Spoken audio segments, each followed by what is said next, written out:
अस्सलाम वालेकुम व्यूअर्स, मैं हूं अब्दुल हमीद नौतियार और आप देख रहे हो मेरा यूट्यूब चैनल हमीद नौतियार ऑफिशियल। आज की इस वीडियो के अंदर हम डिस्कस करने जा रहे हैं हिस्ट्री ऑफ इंग्लिश लिटरेचर के अंदर जो एंग्लो सेक्सन पीरियड हैं उसकी हिस्ट्री को, और जानेंगे कि इसका बैकग्राउंड क्या है और इस टाइम पीरियड के अंदर जो बैटल ऑफ हेस्टिंग्स लगी थी जिसकी वजह से जो इंग्लैंड हुआ था वो फतेह हुआ था नॉर्मन के हाथों। तो इसका जो पूरा बैकग्राउंड है, कौन कौन सी जो हैं इसके अंदर चीज़ें आ जाती हैं, तो सारी आज इस वीडियो के अंदर हम डिस्कस करेंगे। तो वीडियो को एंड तक देखिएगा और हमारे चैनल को सब्सक्राइब कीजिए और वीडियो को लाइक कीजिए और शेयर कीजिए ताकि और भी हम आपको इसी तरह की अपडेट्स देते रहें। अब सबसे पहले हम एंग्लो सेक्सन जो पीरियड है इसके बैकग्राउंड को देखेंगे। एंग्लो सेक्सन पीरियड का जो स्टार्टिंग वाला टाइम है उससे डार्क एजेस भी कहा जाता है। डार्क एजेस क्यों कहा जाता है? क्योंकि इस टाइम पीरियड के अंदर जो साइंटिफिक एंड कल्चरल एडवांसमेंट थी वो बिल्कुल भी नहीं थी। उसके अलावा जो यहाँ पर फ्यूडलिज़म सिस्टम जो था, फ्यूडलिज़म का ये ज़्यादा डोमिनेंट था पॉलिटिकल के अंदर, यानी कि पॉलिटिक्स के अंदर जो था ये फ्यूडलिज़म का सिस्टम ज़्यादा डोमिनेंट था। साइंटिफिक एंड कल्चरल एडवांसमेंट जो थी वो बिल्कुल भी नहीं थी, और इनके अलावा जो किसी भी किस्म की टेक्नोलॉजी वगैरह थी ये चीज़ें बिल्कुल भी इस टाइम पीरियड के अंदर हमें नहीं मिलती थी। दैट्स वाई इस टाइम पीरियड को जो है वो डार्क एजेस कहा जाता है। उसके अलावा जो एंग्लो सेक्सन थे वो ब्रिटेन में ऑलमोस्ट 410 से 1066 एडी तक जो है वो यहाँ पे रहे थे। आगे चलते हैं तो फ्रेंड्स अब हम इनके बैकग्राउंड को देखेंगे। बैकग्राउंड को जानने के लिए हम यहाँ पे देखेंगे जो केल्ट यहाँ पे लिखा हुआ है पहले मैंने, तो ये जो केल्ट कौन थे? ये केल्ट ट्राइब्स जो थे ये वो बंदे थे जो पहले ब्रिटेन के अंदर रहते थे, यानी कि ब्रिटेन के अंदर ये लोग रहते। तो इन लोगों ने क्या किया था? इन लोगों ने एंग्लो सेक्सन और जूट्स जो थे इंग्लैंड में उनको क्या किया था? इनवाइट किया था। तो इनको जो है केल्ट्स ट्राइब ने इनवाइट किया था। Celts were the first to lived in Britain. Romans, ये जो केल्ट ट्राइब थे यानी कि ये जो लोग थे ये ब्रिटेन के अंदर पहले बंदे थे जो रहते थे। Julius Caesar attacked Britain so many times before Romans, यानी कि जो जूलियस सीजर है इसने ब्रिटेन के ऊपर काफ़ी टाइम जो है अटैक किया था रोमन से पहले, यानी कि रोमन जो थे वो भी ब्रिटेन के ऊपर उन्होंने भी अटैक किया था, लेकिन उससे पहले जो जूलियस सीजर था इसने क्या किया था? इसने ज़्यादातर जो है वो ब्रिटेन पे अटैक कर चुका था। अब जूलियस सीजर के बाद जो आते हैं वो ब्रिटेन के ऊपर आते हैं रोमन से, यानी कि जो रोमन थे वो ब्रिटेन में आते हैं और ये क्या साथ में लाते हैं? ये अपने साथ में क्रिश्चियनिटी लाते हैं। तो ये जो है वो ब्रिटेन के अंदर क्रिश्चियनिटी ले आते हैं, ये भी हमलावर होते हैं। Celts were known as Britons, that is why the place was known as Britain. जो केल्ट ट्राइब्स थे यानी कि इस ट्राइब के जो लोग थे एक्चुअली ये इनको ब्रिटन्स के तौर पे जाना जाता है, इसी वजह से जो है इनका जो नाम था वो ब्रिटेन के ऊपर पड़ा है। Romans language was Latin. अब जो रोमन आए थे उनकी जो लैंग्वेज थी वो क्या थी? लैटिन थी।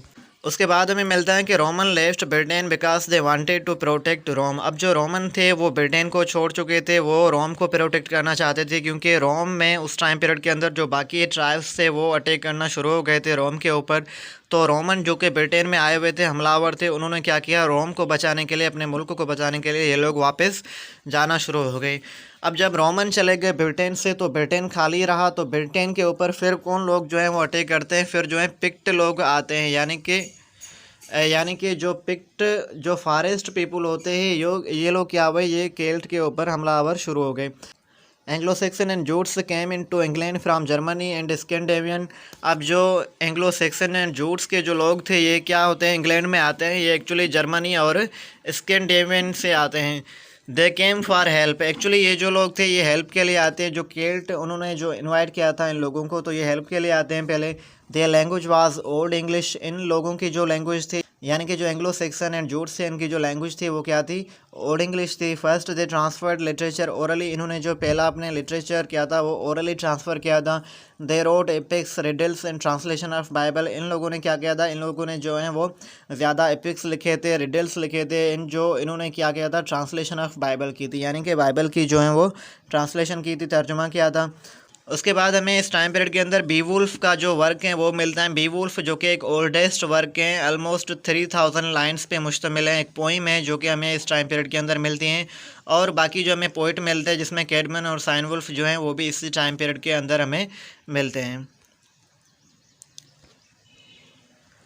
अब यहाँ पे बात आती है kingdoms and language in Anglo section period, यानी कि एंग्लो सेक्सन पीरियड के अंदर जो किंगडम का कॉन्सेप्ट था और जो उनकी लैंग्वेज थी वो क्या थी। जो एंग्लो सेक्सन थे इन लोगों ने 5 किंगडम जो हैं वो इस्टेब्लिश की थी इंग्लैंड के अंदर। यानी कि इन लोगों ने इंग्लैंड के अंदर 5 किंगडम इंट्रोड्यूस की थी, जिनमें पहले जो किंगडम आती है वो हमें नॉर्थम्ब्रिया मिलती हैं, दूसरी मर्शिया, ईस्ट एंग्लिया, वेसेक्स और 5वें नंबर पे हमें कैंट मिलती है। ये जो 5 किंगडम थी ये इंट्रोड्यूस की थी या इस्टेब्लिश की थी किन लोगों ने, एंग्लो सैक्सन वालों ने इंग्लैंड के अंदर।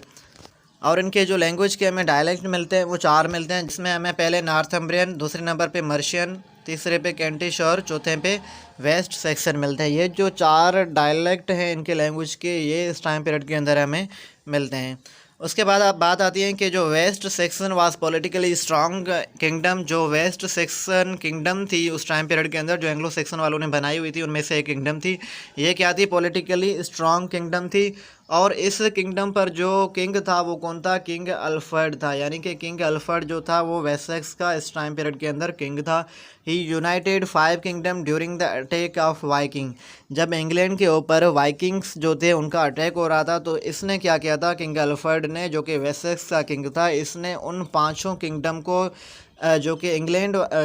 जो कि इंग्लैंड में बनाई हुई थी, एंग्लो सेक्सन वालों ने बनाई थी, इन 5 किंगडम को क्या किया इसने जो है वो यूनाइट किया।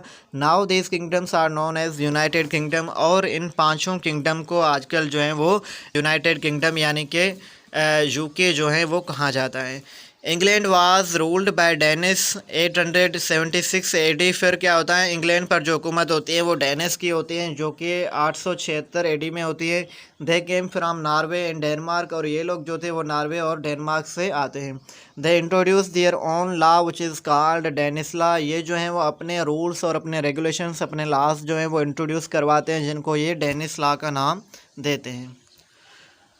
उसके बाद हमें यहाँ पे जो लास्ट में मिलता है वो मिलता है battle of Hasting.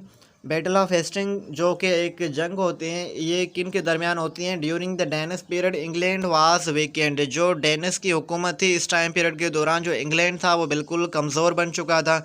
William the Conqueror brought his army from France to Hastings in Kent. ये जो विलियम था, इससे विलियम नॉर्मंडी भी कहा जाता है, विलियम कॉन्क्वेयर भी कहा जाता है। इसने क्या किया? इसने जो है वो अपनी आर्मी बुलाई थी। कहाँ से? फ्रांस से, क्योंकि ये फ्रांस का बंदा था।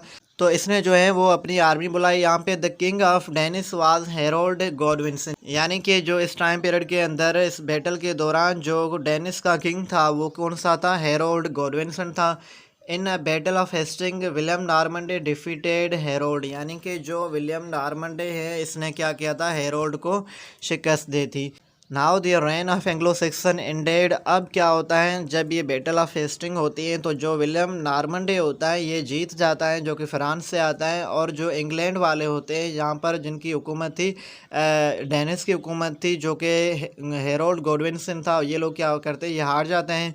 तो इसके बाद अब जो एंग्लो सेक्सन था इस टाइम पीरियड का जो है वो एंड होता है, और यहाँ से जो है वो हमें एंग्लो नॉर्मन पीरियड जो है वो स्टार्ट होता है। तो उम्मीद करते हैं कि ये सारी चीज़ें आपको समझ में आ गई होगी। इसी के साथ हमें दीजिएगा इजाज़त, और हमारे चैनल को सब्सक्राइब करना ना भूलिएगा। वीडियो को लाइक कीजिए और शेयर कीजिए, ताकि और भी हम आपको इसी तरह की वीडियोस जो हैं वो देते रहें।